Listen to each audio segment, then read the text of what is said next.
오늘도 기적이 일어납니다. 오늘 전 여러분과 함께 요한복음 12장 24절로 33절의 말씀에 근거해서 한 알의 미래 감추인 비밀, 이런 제목으로 은혜의 말씀을 나누겠습니다.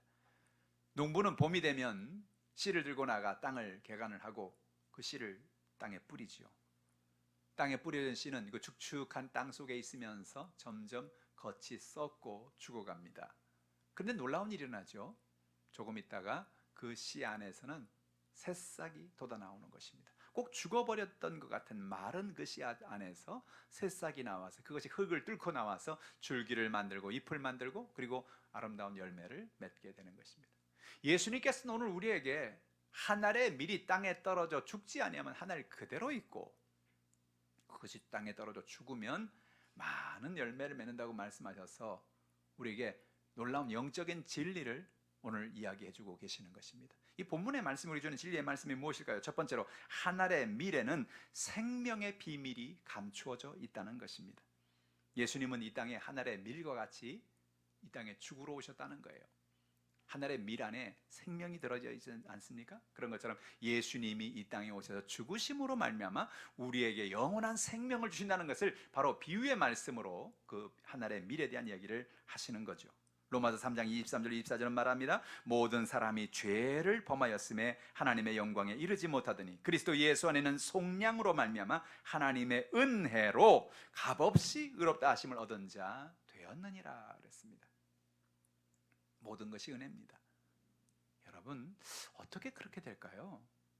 씨앗 보면 여러분 완전 죽은 거 아니에요? 딱딱하고 아무것도 그 안에 무슨 생명이 있을까 하는 그런 생각이 들지 않습니까? 그런데 그 딱딱한 씨앗도 흙에 심겨지고 물을 주면 그것이 썩고 죽어서 그 안에서 씨앗에서 새싹이 나고 열매를 맺는 것처럼 예수님께서 우리를 위해 십자가를 지시고 죽으심으로 말미암아 우리가 다 구원을 받고 우리의 죄 사함을 받고 하나님의 은혜 속에 살 수 있는 놀라운 축복, 그게 뭐냐? 그게 바로 은혜라는 겁니다. 하나님의 은혜, 하나님의 은혜.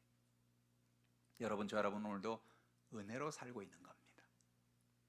오늘까지 산 것이 주님의 은혜입니다. 날마다 그 은혜 속에서 하나님의 그 놀라운 비밀 속에서 승리하는 여러분 되기를 주님의 이름으로 축복합니다. 예수님의 죽음은 우리에게 많은 열매를 맺게 하시지요. 어떤 열매를 맺게 합니까? 우리의 모든 가난과 저주가 떠나가고 아브라함의 복을 맺는 열매를 맺게 하시죠. 갈라디아 3장 13절 14절입니다. 그리스도께서 우리를 위하여 저주를 받은 바 되사 율법의 저주의 수를 속량하셨으니 기록된 바 나무에 달린 자마다 저주 아래 있는 자라 하였습니다.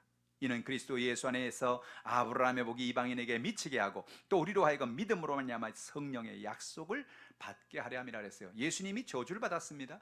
아니, 하나님의 아들이 저주를 받을 이유가 어디 있어요?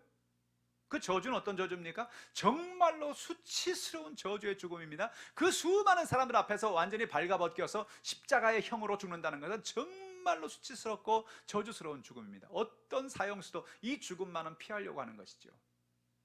근데 하나님의 아들이 왜 그렇게 저주를 받고 죽었습니까? 성경은 말합니다. 우리의 저주를 그가 감당하려고, 그가 죽음으로 우리의 모든 저주도 죽었습니다. 그가 죽음으로 우리의 가난도 죽었습니다. 그가 부활함으로 우리에게 하나님의 부요함이 선물로 다가오게 되는 것입니다. 할렐루야. 그래서 오늘 예수님이 그 십자가에 죽은 그 사건은 뭐냐? 우리에게 하나님이 주신 부요함의 은혜다라는 것을 열매를 깨닫는 여러분 되길 바랍니다. 뿐만 아니라 예수님이 십자가에 죽으심으로 우리의 질병이 떠나갔습니다. 우리에게 건강이라고 하는 열매가 맺혀지게 된 거예요. 베드로전서 2장 24절은 말합니다. 친히 나무에 달려 그 몸으로 우리 죄를 담당하셨으니 이는 우리로 죄에 대하여 죽고 의에 대하여 살게 하려 하심이라. 그가 채찍에 맞음으로 너희는 나음을 얻었나니 그랬습니다. 금방 돌아가실 분을 39대 채찍을 그 심하게 모질게 채찍을 때린 이유가 무엇입니까? 그가 채찍에 맞은 것은 우리를 낫게 하시려고 주님이 그렇게 하셨다는 거예요. 오늘 여러분의 삶 속에 이와 같은 생명의 역사가 오늘도 움직이고 있는 것입니다. 우리는 인생을 살면서 병들 때가 많잖아요. 어떤 때는 감기에 걸릴 때도 있고, 때로는 피곤해서 몸살이 다가올 때도 있고, 어디가 부러질 때도 있고, 정말 우리는 인생을 살면서 여러 가지 수많은 어려움을 만납니다. 그런데 어떤 질병이 있든 어떤 연약함이 있든지 오늘 예수님께서 우리와 함께 하셔서 우리의 모든 병을 치료하시는 하나님이시다. 그러니 오늘 여러분 어떤 질병이 있습니까? 그 질병을 하나님께 맡기시길 바랍니다. 여러분, 그 질병은 내가 짊어지고 있을 이유가 없는 거예요. 옛날에는 내가 당연히 갖고 살았어야죠. 그러나 예수님 뭐랬어요? 저가 채찍에 맞음으로 너희가 나음을 받았다는 것입니다. 그러므로 이제는 우리의 마음속에는 모든 병을 다 맡기길 바랍니다. 마음의 병도 맡길 바랍니다. 정신적인 병도 맡기길 바랍니다. 육신의 병도 다 맡기길 바랍니다.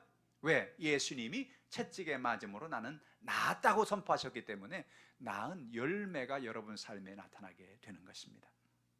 뿐만 아니라 사망이 떠나고 천국의 영생의 열매를 맺게 되었습니다. 로마서 5장 21절에 이는 죄가 사망 안에서 왕노릇한 것 같이 은혜도 또한 의로 말미암아 왕노릇하여 우리 주 예수 그리스도로 말미암아 영생에 이르게 하려 함이라 그랬습니다. 여러분, 놀라운 사실은 이제 우리는 영생을 가진 사람이 된 것입니다.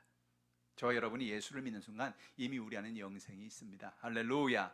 영원한 생명, 하나님 주시는 그 놀라운 소망의 은혜가 여러분 가운데 있는 것입니다. 영생의 열매를 맺은 것입니다. 하나님 은혜 가운데 영생의 은혜 가운데 살기를 주님의 이름으로 축복합니다. 결국 뭐예요? 예수님이 부활하는 것 같이 우리도 부활의 생명으로 살게 된다는 거죠. 놀라운 사실은 여러분 안에 하나님이 생명을 넣어주셨어요. 우리가 매일 성경을 읽고 기도하고 예배하는 것을 우리가 강조하는 중요한 이유가 있어요. 성경에 하나님께서 이렇게 안식일을 지켜라 그렇게 말씀하실까요? 안식일은 뭐예요? 일주일에 하루는 날짜를 떼어서 우리가 쉬고 그리고 그 날은 하나님을 예배하는 날을 바로 안식일이라고 하는 거예요. 그 이유가 뭔지 아세요? 하나님께서 그 안식일 날 우리가 하나님을 예배하고 하나님의 말씀에 귀를 기울이고 하나님 말씀을 부여잡고 기도할 때 그 안에서 하나님의 생명의 역사가 나타나기 때문에 그렇죠. 여러분, 말씀 안에 생명이 있는 거 아십니까? 하나님이 우리에게 말씀을 계속 읽고 묵상하라 계속 그러잖아요. 왜 그러실까? 한 번 읽었으면 됐지. 10년 전에 한 번 읽었는데 20년 전에 한 번 읽었는데 성경을 매일 읽어야 되나? 성경은 매일 읽으라고 그래요. 매일 묵상하라 그래요. 주야로 묵상하라 그래요. 아니, 성경을 왜 주야로 묵상하라 그러지? 이유가 있어요. 그 말씀 속에 생명이 있기 때문에 그래요. 우리 눈에는 그냥 딱딱한 씨앗 같은 그런 말씀인데 성경에 뭐래서 예수님께서 씨 뿌리는 자가 나가서 씨를 뿌리매. 씨는 바로 말씀을 의미하는 거예요. 말씀을 읽고 말씀을 듣고 말씀을 부여잡고 기도할 때 그 말씀 속에서 생명력이 막 나타나는 거예요. 싹이 나고 열매를 맺는 것처럼 여러분의 삶 속에도 이런 말씀의 놀라운 은혜가 넘쳐나기를 주님의 이름으로 축복합니다. 여러분, 말씀을 사모하시길 바랍니다. 매일같이 말씀을 자꾸 읽으세요. 자꾸 말씀을 묵상하세요. 말씀을 부여잡고 기도하세요. 말씀을 부여잡고 예배드리세요. 할렐루야. 그러면 그 말씀 속에서 여러분에게 힘이 생겨요. 왜 그렇습니까? 그 안에 생명력이 있기 때문에 그렇습니다. 그런데 말씀을 읽지 아니하고 기도하지 아니하고 예배하지 아니하면 점점 힘이 없어집니다. 그리고 막 세상에 여러 가지 위기와 문제와 어려움이 다가오면 그냥 거기 나가 떨어지는 거예요. 어떻게 하면 좋습니까? 말씀 속에 거하는 여러분 되길 바랍니다. 부활의 생명이 말씀 속에 있는 거예요. 요한복음 12장 25절 자기의 생명을 사랑하는 자는 잃어버릴 것이요 이 세상에 자기의 생명을 미워하는 영생하도록 보전하리라. 자기의 생명을 사랑하지 말고 자기의 생명을 미워하라. 이거 도대체 무슨 얘기예요? 자기 생명을 미워하라? 자기 생명을 미워하는 사람이 있어요? 아니, 자기 생명을 미워하다니 예수님이 도대체 무슨 얘기하는 거예요? 이 얘기는 다른 얘기가 아니고 예수님을 따르는 자들은 십자가를 지라는 그 얘기를 하는 거예요. 십자가는 뭐죠? 죽음의 자리죠. 여러분, 남편과 아내가 별것도 아닌데 말 한마디 이렇게 하다가 툭 던진 말이 그게 막 기분을 상하게 만들어가지고 막 싸우게 되고 그럴 때 있지 않습니까? 부모와 자녀가 또 주변에 있는 사람들이, 친구들이, 이웃 사람들이 그렇게 별거 아닌데 그냥 말 한마디 탁 하는 것이 기분이 상하는 거예요. 근데 그건 뭐예요?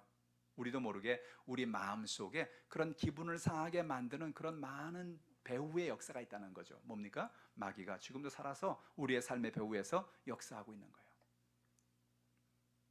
여러분, 연약함을 이기는 여러분 되기를 주님의 이름으로 축복합니다. 왜 이렇게 화가 나? 왜 이렇게 어려움이 있나? 제가 유튜브를 보니까요, 어떤 사람이 상담을 해주는데 그런 얘기 하더라고요. 우리 부부는 맨날 싸웁니다. 막 욱하고 막 싸우고 막 그럽니다. 어떻게 하면 좋겠습니까? 그랬더니 그냥 그러고 사시오 그러더라고요. 그 방송을 보면 저는 절망을 했습니다. 아, 저러고 살면 어떻게 행복하게 살 수 있을까? 어떻게 살까? 어떻게 살겠어요? 문제 해결은 거기 있는 게 아니에요. 여러분, 문제 해결은 어디 있는 줄 아세요? 성경 뭐라 말하냐? 세상에서는 그렇게 얘기하는지 모르지만 성경 뭐라 하면 당신이 죽으시오 그렇게 얘기해요. 십자가를 지시오 그렇게 얘기합니다. 놀라운 사실은 내가 예수 안에서 죽으면 해결되는 거예요. 죽으면. 문제는 내가 살아있으니까 문제죠. 살아있으니까. 내 안에 상처가 살아있으니까 문제죠.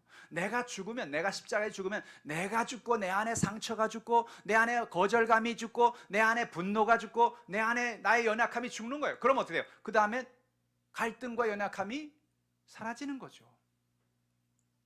문제는 내가 죽은 것이 아니고 내가 항상 살아있잖아요. 그게 문제죠. 예수 이름으로 십자가를 바라보시길 바랍니다. 십자가를 짊어지시길 바랍니다. 나는 예수 안에 죽고 나는 예수 안에 새로운 사람이 되어지시기를 주님의 이름으로 축복합니다. 죽으면 말이 없어요. 죽으면 모든 연약함을 이길 수가 있어요. 죽었는데 뭐라고 욕을 한다고 뭐가 달라지겠으며, 죽었는데 뭐라고 얘기해도 뭐 화가 나겠어요? 죽었는데? 근데 문제는 뭐예요? 죽지 않았어요. 어떻게 됐어요? 시퍼렇게 살아있어요. 그게 문제지. 예수 안에서 나의 죽음을 선포합시다. 나는 죽었다. 남편이 뭐라 그러든 나는 죽었다. 죽은 사람은 말이 없다. 아내가 뭐라 그러든 나는 죽었다. 죽은 사람은 말이 없다. 우리의 상한 마음을 다 주님 앞에 고백하는 것입니다. 주님, 저 남편을 통해서, 아내를 통해서 나를 또 지금 오늘 좀 열을 받게 하려고 마귀가 좀 장난을 치는데 주여, 내가 오늘도 알았습니다. 예수 이름으로 마귀는 떠나갈지어다. 남편 보고 그러지 말고, 아내 보고 그러지 말고, 그럼 큰일 납니다. 더 싸웁니다. 남편 보고서 예수 이름 마귀는 떠나가 그러면 큰일 납니다. 아내 보고 예수 이름 마귀는 떠나갈지 그러면 더 큰일 나요. 그러지 말고 속으로 예수 이름으로. 남편이 마귀가 아내가 마귀가 아니죠. 그 뒤에서 마귀가 역사하는 게 문제죠. 그죠? 남편이 마귀가 아니고 아내가 마귀가 아니에요. 예수 이름으로 주여, 나는 죽고 내 안에서 부활의 생명으로 충만하게 하여 주시옵소서. 로마서 6장 11절은 말합니다. 이와 같이 너희도 너희 자신을 죄에 대하여는 죽은 자요 그리스도 예수 안에서 하나님에 대하여는 살아있는 자로 여길지어다. 날마다 하나님 안에서 살아서 하나님의 영광 가운데, 그 부활의 생명 가운데 나가는 여러분 되기를 주님의 이름으로 축복합니다. 두 번째로, 예수님을 섬기며 살아가자는 거예요. 예수님을 섬기는 사람은 하나님이 귀히 여기신다는 거죠. 요한복음 12장 26절 보세요. 사람이 나를 섬기려면 나를 따르라. 나 있는 곳에 나를 섬기는 자도 거기 있으리니 사람이 나를 섬기면 내 아버지께서 그를 귀히 여기시랴. 사람이 나를 섬기려면 어떠냐? 예수님을 섬기는 방법이 있는데 뭐예요? 예수님 섬기려면 예수님을 따라야 한다는 거예요. 그런데 많은 경우에 우리가 예수님을 따르는 게 아니고 내 생각을 따르고 내 판단을 따를 때가 너무나 많죠. 그리고 우리는 말로는 난 예수님을 섬깁니다라고 말하는데 예수님 뭐라요? 그러면 나를 따라와야지. 나를 따라와야지. 오늘 여러분, 예수님 따라가시기를 주님의 이름으로 축복합니다. 나 있는 곳에 나를 섬기는 자도 거기 있으니 나를 하나님이 섬기는 그 사람들을 귀히 여기겠다고 오늘 본문에 말씀해 주신 거죠. 오늘 여러분의 삶에 이런 은혜가 있기를 주님의 이름으로 축복합니다. 예수님은 끝까지 하나님 말씀에 순종했어요. 요한복음 12장 27절에 지금 내 마음이 괴로우니 무슨 말을 하리요? 아버지여, 나를 구원하여 이때를 면하게 하여 주옵소서. 그러나 내가 이를 위하여 이때 왔나이다 라고 고백합니다. 이게 무슨 고백이에요? 이제 조금 있으면 예수님이 십자가를 지실 거예요. 며칠 있으면 십자가를 지실 때가 온 거예요 이제. 근데 예수님 마음이 너무 괴로운 거예요. 근데 사실은 좀 이상하지 않아요 여러분? 예수님 다 그러기로 하고 온 거 아니에요? 창세기 3장 15절에 여인의 후손은 뱀의 머리를 상하게 하고 뱀의 후손은 여인의 후손의 발뒤꿈치를 상하게 할 것이다. 이미 창세기에 기록되어 있잖아요. 예수님이 오셔서 뱀의 후손의 머리를 상하게 하고 마귀 권세를 깨뜨리고 뱀의 후손은 예수님을 십자가에 못 박아 죽게 할 것을 이미 얘기하고 있는 거예요. 그러기를 다 하고 왔는데, 아니 왜 이러시는 거예요? 내 마음이 괴로우니 무슨 말을 하리요? 예수님은 왜 이렇게 괴로워하시나요? 그가 채찍에 맞는 것 때문에 그렇게 괴로워하십니까? 창에 찔리고 사람들에게 막 욕보임을 당하고 수치를 당하는 거, 그것 때문에 그렇게 괴로워하십니까? 그건 다 둘째라고요. 하나님 앞에 예수님이 가장 괴로운 건 뭐냐면, 예수님이 십자가에 올라가는 그 순간 모든 인류의 모든 죄를 다 짊어지고 그는 완전히 죄투성이로 변해버리는 거예요. 그러니까 하나님께서 그 순간에 예수님에게서 얼굴을 돌리시는 겁니다. 외면하시는 거예요. 아버지와 아들은 외면을 하는 존재가 아니죠. 하나님 아버지의 사랑받는 아들 예수 그리스도시죠. 마음이 괴로워 견딜 수가 없어요. 아버지여 나를 구원하여 이때를 면하게 하여 주옵소서. 아니 그러기로 하고 왔는데도 불구하고 이렇게 마음에 고통이 있는 거예요. 저는 초신자 시절에 이 성경을 읽으면서 가슴이 막 두근두근했어요. 야, 정말 이렇게 되면 어떻게 되지? 이거 이렇게 면해지면 어떻게 되지? 그럼 우리 다 끝나는 거예요, 그렇죠? 구원도 끝나는 거예요. 십자가도 끝나는 거고, 예수님 죽음도 없고 부활도 없고, 저주의 자유케 되는 것도 없고, 질병의 치유도 없고, 하나님이 예비한 모든 열매도 없는 거예요. 그냥 끝나는 거예요. 예수님이 만약에 이때를 면하게 하여 주옵소서, 아버지가 속상해가지고, 그래 아들아 네가 무슨 죄가 있니? 만 이렇게 나왔다면, 예수님 여러분 겟세마네 동산에도 그렇게 기도하셨잖아요. 주여 원하시면 이 잔을 내게서 옮기시옵소서. 그 잔을 옮기시면 어떻게 되는 거예요? 예수님이 그 잔을 옮기고 그 잔을 마시지 않으면 우리 구원도 없는 거예요. 그런데 놀랍게도 예수님 마지막 기도할 때 보면 늘 그렇죠. 그러나 내가 이를 위하여 이때에 왔나이다 라고. 그러나 겟세마네 동산, 그러나 내 뜻대로 마시고 아버지 뜻대로 하여 주시옵소서. 그 기도가 예수님의 놀라운 기적을 가져오는 기도죠. 오늘 여러분의 삶 속에 이런 은혜를 깨닫기를 주님의 이름으로 축복합니다. 끝까지 하나님 말씀을 순종하는 것입니다. 끝까지 하나님의 뜻을 따라가는 것입니다. 여러분이 하나님의 말씀을 따라 살아가는 여러분 되기를 주님의 이름으로 축복합니다. 예수님은 하나님께 모든 영광을 돌려드렸어요. 요한복음 12장 28절에 보니까 아버지요 아버지의 이름을 영광스럽게 하옵소서 하니 이 하늘에서 소리가 나서 이르되 내가 이미 영광스럽게 하였고 또다시 영광스럽게 하리라. 여러분 우리는 흔히 하나님 앞에 영광을 돌립니다 그런 말을 하죠.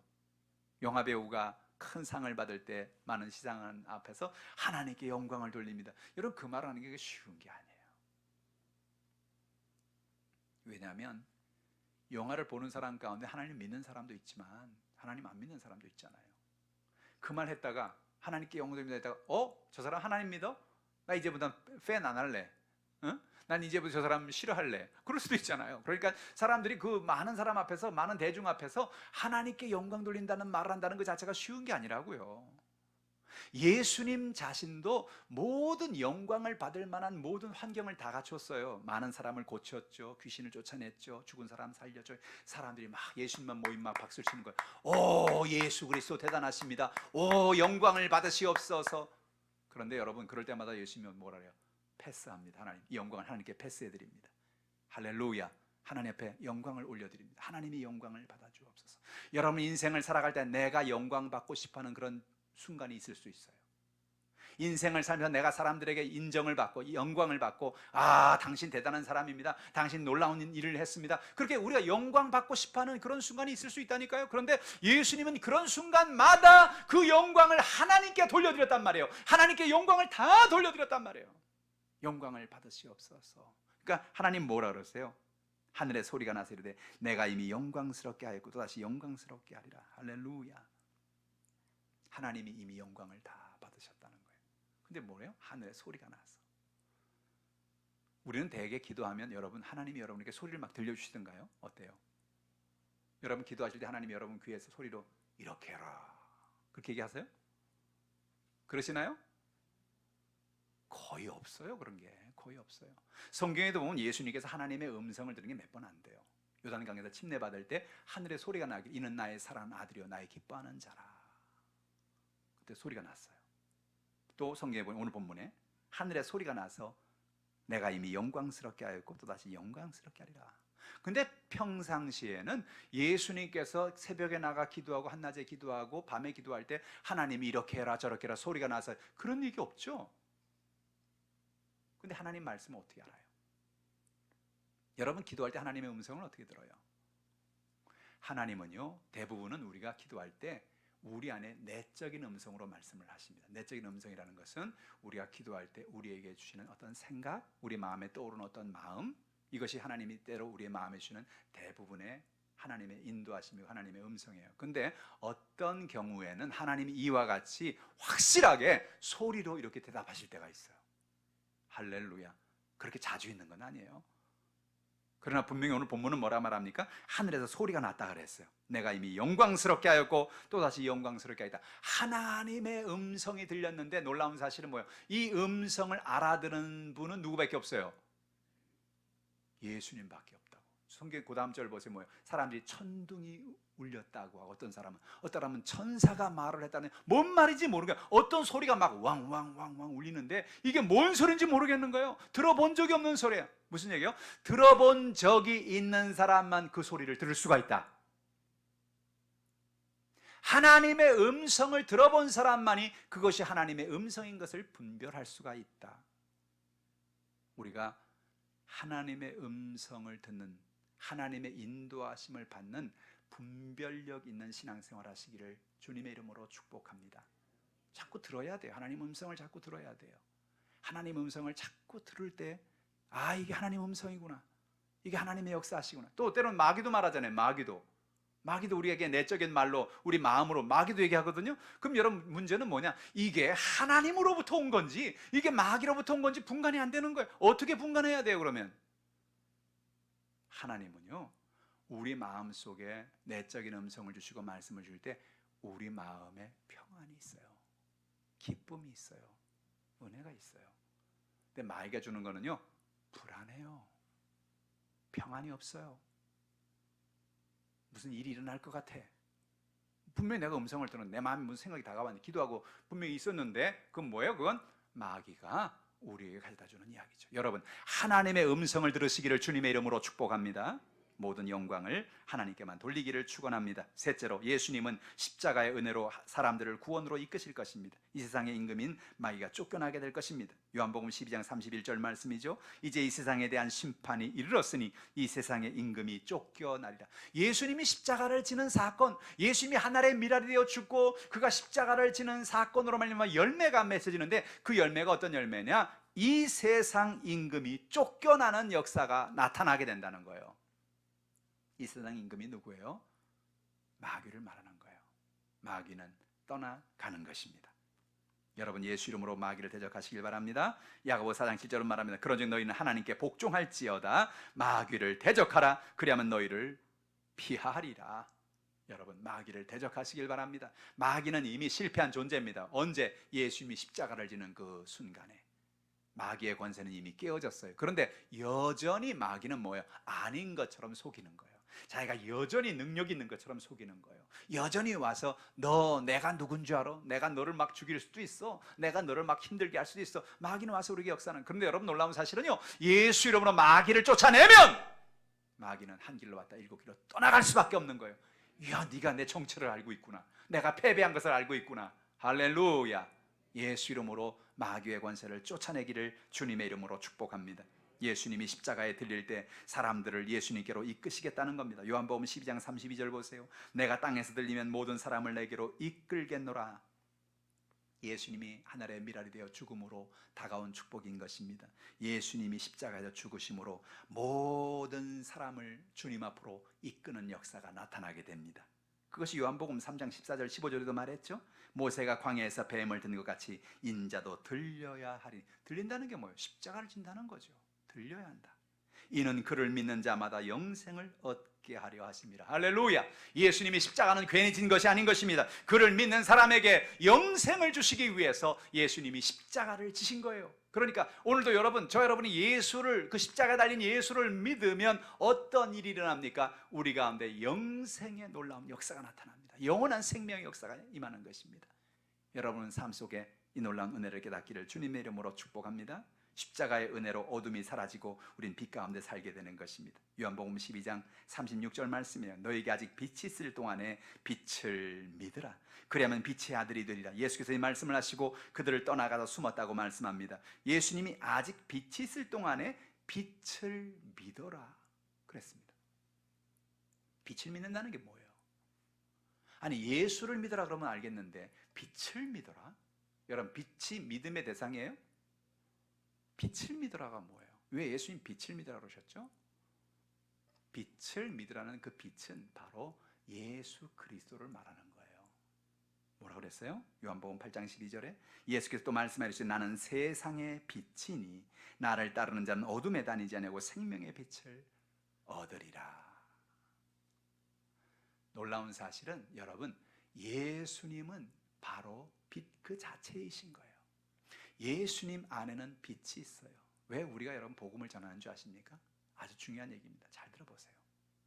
우리가 사람들에게 복음을 전하는 것은 단지 그냥 말을 하는 게 아니에요. 무슨 옛날 얘기하는 게 아니에요. 무슨 스토리를 해주는 게 아니에요. 우리가 누군가에게 예수를 전하는 것은 그 사람 안에 빛을 넣어주는 겁니다. 저희 집도 과거에 예수 믿기 전에 아버지 사업 망하고 막 그냥 좌절하고 절망하고 살 길이 없고 전 대학 갈 수 있는 방법도 없고 돈도 없고 이젠 끝났다 막 그렇게 좌절하고 절망하고 인생을 살 때였어요. 근데 한 구역장님이 저희 집에 자꾸 이렇게 찾아오시는 거예요. 어머니에게 가서 전도하시는 거예요. 그리고 예수 믿으시라고, 예수 믿으면 참 좋다고, 예수 믿으면 하나님이 복을 주신다고, 예수 믿으면 길을 열어준다고. 근데 놀랍게도 그 예수를 믿으라는 그 예수의 말씀이 가슴에 들어올 때마다 처음에는 조그마한 거의 보이지 않는 불빛처럼 들어온 거예요. 근데 자꾸 와서 얘기해주고 또 그거 우리 전도라 그러죠. 또 얘기해주고 그 예수에 대해서 또 얘기해주고 예수가 이런 분이에요. 예수가 이렇게 사람들을 살렸어요. 예수가 이렇게 모든 사람들의 문제를 해결해 주었어요 하고 그 이야기를 할 때마다 그 빛이 조금씩 밝아지는 거예요. 그 빛이 처음에는 거의 보이지 않는 빛인데 그 빛이 점점 밝아져서 어느 순간엔 그 빛이 환하게 비춰서 나도 모르게 맞다! 이 빛을 따라가야 되겠구나. 예수를 믿어야 되겠구나. 할렐루야. 그게 뭐예요? 그게 우리 마음에 그 빛 대신 하나님의 말씀이 우리 안에서 역사하는 거죠. 여러분 우리가 전도할 때 우리가 그냥 사람들에게 말한다고 절대 생각하지 마세요. 절대 그런 것 아니에요. 우리가 사람들에게 복음을 전하고 말을 해주고 말씀을 전하는 것은요, 그들의 지금은 안 보이지만 그들의 마음속에 작은 불빛을 넣어준 거예요. 그리고 계속해서 그들에게 말씀을 전할 때마다 그 빛은 점점 더 밝아져요. 예수님 뭐라 말합니까? 나는 세상의 빛이라는 겁니다. 너희가 아직 빛이 있을 동안에 빛을 믿으라는 것입니다. 그럼 뭐예요? 빛을 믿으면, 예수를 믿으면, 빛 대신 예수를 믿으면 너희가 빛의 아들이 되리라. 할렐루야. 빛의 아들이 되면 어떻게 하겠다고요? 우리 안에 그 빛이 있는 겁니다. 우리 안에 그 빛을 비추고 살아가는 겁니다. 그래서 그 예수를 믿는 사람이 믿음으로 살아가고 믿음으로 그 빛을 가지고 나가는 곳마다 귀신이 떠나가고 병이 고침받고 하늘문이 열리고 하나님의 기적이 일어나는 거예요. 우리가 잘나서가 아니고 우리 안에 빛 대신 예수께서 계셔서 우리 안에 빛이 있어서 우리가 빛의 아들 딸들이 되어서 할렐루야. 찬송에 빛의 사자들이여 어서 가서 복음의 빛 비춰라. 아멘. 빛의 사자들이여 복음의 빛 비춰라. 이 괜히 하는 찬양이 아니에요. 여러분이 가지는 복음이 그게 빛이라니까요. 여러분이 가지고 있는 그 말씀이, 전도의 말씀이 빛이라니까요. 그 말씀을 가서 누구에게 넣어주는 순간 그 안에 빛이 비추어지기 시작하는 거예요. 인생의 변화가 다가오고, 와, 이런 세계가 있었구나. 야, 이런 게 있었네. 여태 내가 어둠 속에 살았는데, 절망 속에 살았는데, 고통 속에 내가 인생을 살았는데, 야, 예수를 믿어보니 이런 은혜가 있구나. 할렐루야. 사랑하는 성도 여러분, 오늘 하나님 여러분에게 이 빛을 여러분에게 주셨습니다. 이 한 주간도 이 빛을 비추며 살아가는 여러분 되기를 주님의 이름으로 축복합니다. 빛을 어떻게 하라고요? 빛을 하나님 주신 이유는 빛을 말 아래 감춰두거나 등경 안에 감춰두거나 저 침상 안에 놔두라고 준 것이 아니고 뭐 하라고요? 빛을 비추라는 거예요. 비추라는 거예요. 빛을 주신 이유는 뭐예요? 빛을 비추라고 줬다고 예수님 그랬죠? 그러니까 이번 주에 우리가 해야 될 일은 뭐예요? 빛을 비춰야 되는 거예요. 빛을 비추는 게 뭐라고요? 빛 대신 예수님을 선포하는 것입니다. 전하는 것입니다. 그 사람이 예수를 믿든지 안 믿든지 그건 상관이 없어요, 여러분. 우리가 누가 믿을지 어떻게 알아요? 그죠? 저 사람은 믿을 사람이야. 미리 알면 얼마나 좋겠어. 그죠? 저 사람은 내가 전하면 반드시 믿을 사람이고 알면 얼마나 좋겠어요. 근데 우리는 모른다는 거예요. 우리는 몰라요. 우리 할 일은 뭐예요? 알지 못하지만 단지 내가 할 일은 뭐다? 내가 가진 빛을 그에게 선물로 주는 것이다. 내가 오늘 당신에게 정말 귀한 선물을 드리려고 합니다. 이 선물은요, 예수 그리스도신데요, 예수를 믿으면 당신의 인생이 변화됩니다. 제가 예수를 믿고 저의 삶에 이런 변화가 다가와요. 그게 여러분 간증이죠. 제가 이렇게 복을 받았습니다. 제 마음이 불안했는데요, 이 불안이 다 사라졌어요. 제가 이렇게 육신에 질병이 있었는데요, 제가 이 병이 고침받았어요. 제가 삶에 이렇게 어려움이 있었는데요, 이 어려운 문제가 해결돼요. 그렇게 얘기하면서 간단하게 그냥 복음을 전하는 게 뭐 1시간 2시간이 아니고 1분도 좋고 2분도 좋아요. 그냥 만나는 사람들마다 이 빛을 전하는 거예요. 예수 믿으세요, 좋은 일이 있습니다. 예수 믿으세요, 하나님이 당신에게 복을 주십니다. 예수 믿으세요, 하나님이 당신을 고쳐주십니다. 할렐루야. 여러분이 그렇게 고백하는 순간에 그 사람이 여러분의 얼굴에서 빛을 볼 거예요. 여러분 얼굴에 그 순간 복음을 전하는 순간에 얼굴에 빛이 비쳐요. 할렐루야. 하나님께서 이 귀한 사명을 여러분에게 주고 있는 것입니다.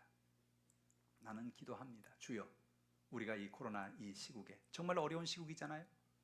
많은 사람들이 직업을 잃어버리고 사업이 안 되고 삶의 좌절과 절망 속에 인생을 살아가고 있지 않습니까? 정말 이때야말로 빛이 필요한 때입니다. 많은 사람들이 어둠 속에 지금 살아가고 막 절규하고 있다고요. 근데 아무도 위로를 주는 사람은 없어요. 아무도 소망을 주는 사람은 없어요. 가끔 가다가 10만 원, 20만 원 준다고 그게 무슨 힘이 돼요? 그게 무슨 도움이 되냐고. 근원적인 도움을 줘요. 근원적인 도움. 근원적인 도움이 뭐예요? 그게 뭐예요? 그 마음에 희망을 주는 거예요. 그 희망이 바로 예수 그리스도의 빛인 것입니다. 예수님 말씀합니다. 나는 세상의 빛이다. 난 어둠을 몰아내고 이 빛을 비추러 왔다.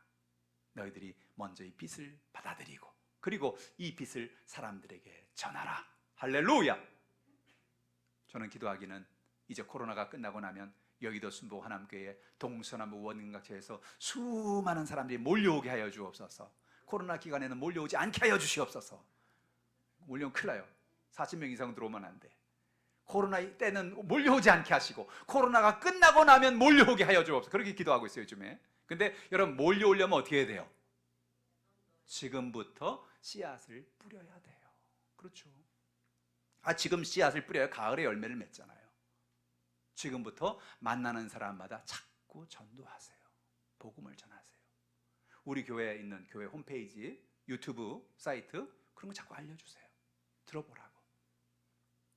하나님께서 예수를 통하여 하나님의 은혜 가운데 많은 영혼들의 마음에는 어둠이 떠나가고 좌절과 절망이 떠나가고 하나님 은혜 가운데 소망이 넘쳐나는 역사가 있기를 주님의 이름으로 축원합니다. 이 귀한 사명을 감당하는 저 여러분 되시기를 주님의 이름으로 축복합니다. 기도하겠습니다. 하나님 아버지, 감사합니다. 하나님의 은혜로 하늘의 밀이 땅에 떨어져 죽음으로 우리를 구원으로, 가난과 저주에서 부요로, 질병에서 치유로, 영생으로, 성령의 충만함으로 인도하셨으니 고맙습니다. 우리 마음속에 빛을 넣어주셔서 감사합니다. 우리 마음속에 좌절과 절망이 떠나고 어둠이 사라지고 마음속에 영원한 하나님의 빛으로 충만한 그 예수님이 함께 계시니 감사드립니다. 답답하고 연약한 모든 문제를 오늘 주님 앞에 다 맡깁니다. 어둠을 맡깁니다. 주여, 어둠이 떠나가게 도와주시고 우리의 마음에, 우리의 심령에, 우리의 가정에, 우리의 사업에, 우리의 인생에 주님의 빛으로 충만하게 채워주시옵소서. 문제가 떠나게 하시고 저주가 떠나게 하시고 질병이 치료받게 도와주옵소서. 감사드리며 예수님의 이름으로 기도합니다. 아멘. 말씀을 생각하시면서 통성으로 기도할 때 여러분 가져나온 모든 연약함을 주님 앞에 맡깁시다. 답답하고 연약한 문제 있습니까? 예수님께 내려놓읍시다. 우리의 병을 고쳐주시옵소서. 우리 가정의 문제를 해결하여 주시옵소서. 여의도 순복 하남교회 성령을 부어주시어서 하나님의 사명을 감당하는 교회가 되게 하여 주시옵소서. 은혜 베풀어 달라고 주 열창하시고 통성으로 기도합니다. 주여! 할렐루야. 살아계신 아버지 고맙습니다. 하나님 감사합니다. 하나님 찬양합니다. 한 알의 밀알이 썩어 땅바닥에 떨어져 썩어 죽음으로 말미암아 많은 열매를 맺는 것처럼 예수님께서 우리를 위해서 이 땅에 오셔서 십자가에 달려 죽으심으로 우리에게 구원을 베풀어 주셨으니 고맙습니다.